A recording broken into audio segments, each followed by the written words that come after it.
Welcome back in. This segment of the show brought to you by Tennova Healthcare. Bones, joints, ligaments, tendons, muscles, nerves. Tennova's orthopedic specialist can handle anything from a pulled muscle to a broken bone to a joint replacement. And if you need something big like joint replacement, Tennova can even handle that with a minimally invasive surgery. Trust Tennova, folks.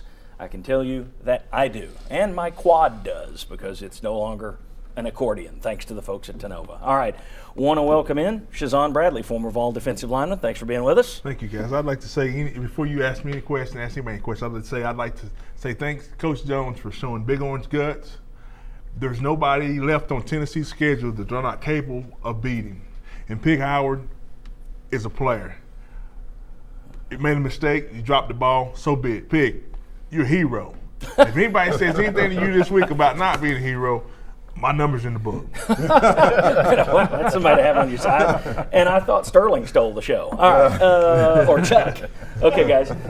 In this segment, hot topics. We got limited time, so just kind of quickies. If you want to tackle it, jump in there. If not, we'll let somebody else handle it. First one: will that game serve as a confidence builder for guys like Justin Worley, Rajon Neal, who went and had a great day yesterday? I have said he was an average guy that didn't get his own yards. He did yesterday.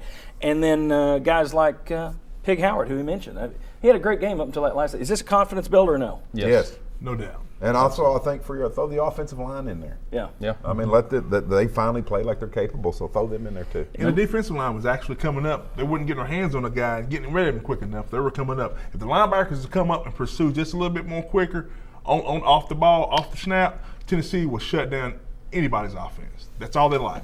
Shazon's putting zero pressure on this team. Yeah, exactly. He'll beat Alabama. David, do you think Coach Jones gained a little trust in his offensive line yesterday? Yeah, absolutely. I mean, going to the 4th and 1s, I think the offensive line would like them to dictate that a little bit earlier in the game when they have opportunities. Give them the shot, not when the game's on the line. But yeah, number 6 team in the country, absolutely. A lot of people gain confidence. Okay, you agree, Jimmy? I agree. And I think Worley, the second half, he played really well. First half, he had 62 yards or something. I thought he was much better the second half. But I agree with you on Neal. That's the best game he's played in a Tennessee uniform. And it may not be the most yards he's rushed for in a game, but when you consider the competition, that was his best game. Agreed. All right. You mentioned it in the first segment. How good was that second half play calling duel between Mike Bajakian, those 4th and 1 calls were spectacular, and Mike Bobo, who you call a quarterback draw with Aaron Murray? I mean, the Georgia fans don't like him.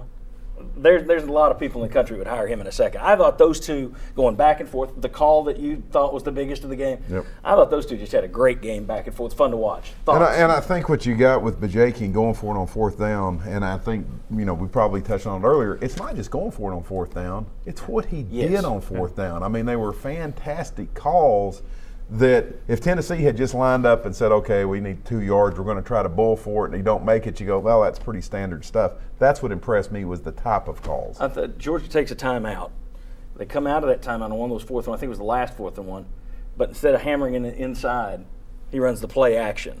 Was that the last one? I think that was the third one. Yeah. I thought that was pretty good. Georgia takes timeout because they think you're going to run it, I assume. And he calls the play action. That was pretty gutty. They took a tight end, basically lined him up in a slot, and it was almost like a wheel route, and nobody was guarding him. That was a terrific call, and I just thought that I thought he had a hot hand on with it, and obviously I think it showed a lot of confidence, not just in your offense but your defense too, because you fail on a couple of those on your own 29 or your own 34, you're putting your defense in harm's way. That's a good point. Tennessee's not Tennessee anymore. No longer predictable. That's exactly what we need. Before in the past, we had guys big enough, strong enough, fast enough to, hey, we're coming right here, stop us. Nobody can stop us. Now we say we're coming right there, they can stop us. So these guys are doing a marvelous job in terms of throwing the offense off defense, slow this way, let's move back this way. I mean, it's wonderful. This is football. I think that's a very good point. When you've got the players, there's nothing wrong with being conservative and predictable because, Nebraska did it for years. But with this Tennessee team lacking the talent, I thought the coaching staff did a great job yesterday, and especially Mike Bajakian. Last thing I wanted to point out, I thought it was incredibly silly during the CBS broadcast.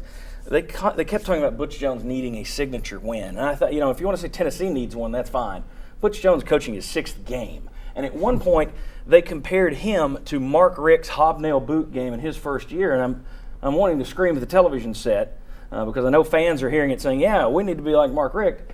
Mark Richt took over a team that had won 9 games, 8 games, 8 games, and been to 3 straight bowls.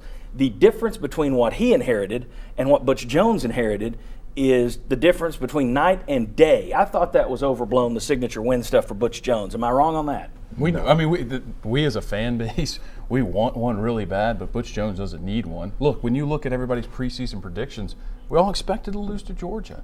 We expected to see improvement, and guess what? We saw it. That's all you can ask for, and that's got to continue, obviously, through the season.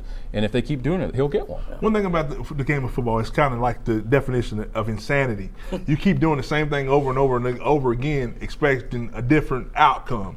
And one thing, as a young boy, I remember one time my dad took me out to the woodshed. I come back a different man. And this is what this game is kind of like. You know, you get beat, and all of a sudden, you're beating people, you know? Yeah. Oh, Lord only knows what All right. When we come back, Chuck Cavaleris, Mike Strange, Sterling Hinton, Bobby Scott. We're going to talk positives, negatives. We still got the scorecard to go through. We're going to talk about how to shut down Jadeveon Clowney. Lots more to come in this show. Come on back on the Enrichment Sports Source. You are watching East Tennessee's first and only year-round sports talk show on television.